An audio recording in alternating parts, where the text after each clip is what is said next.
একসময় পহেলা বৈশাখ মানেই ছিল লাল মলাটের খাতা, নতুন হিসাব আর গ্রাহকদের দাওয়াত, পুরনো দেনা পাওনা মিটিয়ে নতুন করে সম্পর্ক করার এক অনন্য উপলক্ষ হালখাতা। তবে সময়ের পরিবর্তনে আধুনিক প্রযুক্তি আর ডিজিটাল লেনদেনের ভিড়ে সেই চিরচেনা ঐতিহ্য এখন হারাতে বসেছে। শহরের অনেক দোকানেই এখন আর দেখা যায় না সেই আগের আয়োজন।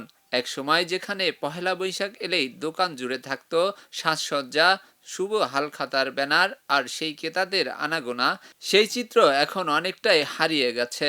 আধুনিক প্রযুক্তির ছোঁয়ায় খাতার জায়গায় নিয়েছে ডিজিটাল হিসাব, আর দাওয়াতের বদলে এসেছে অনলাইন যোগাযোগ।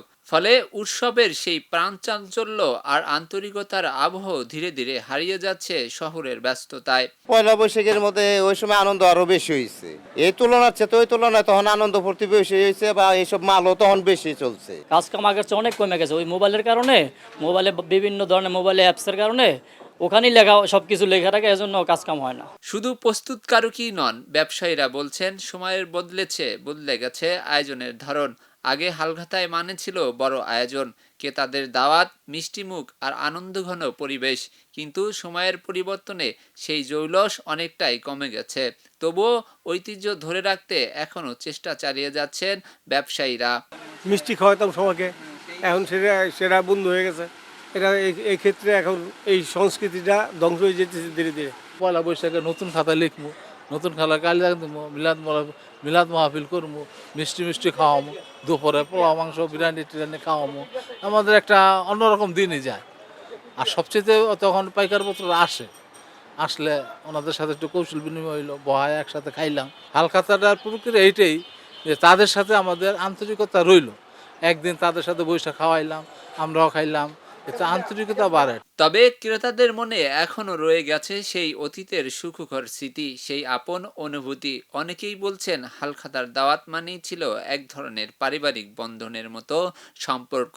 দোকানে গিয়ে পরিচিত মুখগুলোর সঙ্গে দেখা আর আন্তরিক আপ্যায়ন এবং একসাথে মিষ্টিমুখ করার আনন্দ। বাঙালি জাতির ঐতিহ্য পহেলা বৈশাখ সম্পূর্ণ হিসাবগুলা ক্লিয়ার করে দেই, আবার নতুন করে পহেলা বৈশাখ অনুষ্ঠানের শেষে আমরা আবার নতুন করে ব্যবসা শুরু করি। ওই খাওয়া দাওয়াটা হলো একটা মহব্বতের জিনিস। এই বছর শেষে সবাই আসলো, সব পাড়িপত্র দাওয়া দিল, মালিক মহাজন স্টাফ সবাই মিলে একসাথে কম বেশি খাওয়া দাওয়া করলাম। এই একটা অন্যরকম একটা আনন্দ ভোগ আর। প্রযুক্তির অগ্রগতিতে সহজ হয়েছে লেনদেন, কিন্তু কোথায় যেন হারিয়ে যাচ্ছে সম্পর্কের সেই উষ্ণতা। হালখাতা শুধু হিসাবের খাতাই নয়, এটি বাঙালির সংস্কৃতি ও সম্পর্কের এক নিদর্শন। তাই প্রশ্নটা থেকেই যায়, আধুনিকতার এই দৌড়ে ঐতিহ্যকেই টিকে থাকবে নাকি হারিয়ে যাবে সময়ের স্রোতে? আলী দুর্জয়, খবরের কাগজ, ঢাকা। খবরের কাগজ, নিখাদ, নির্ভীক, নিরপেক্ষ।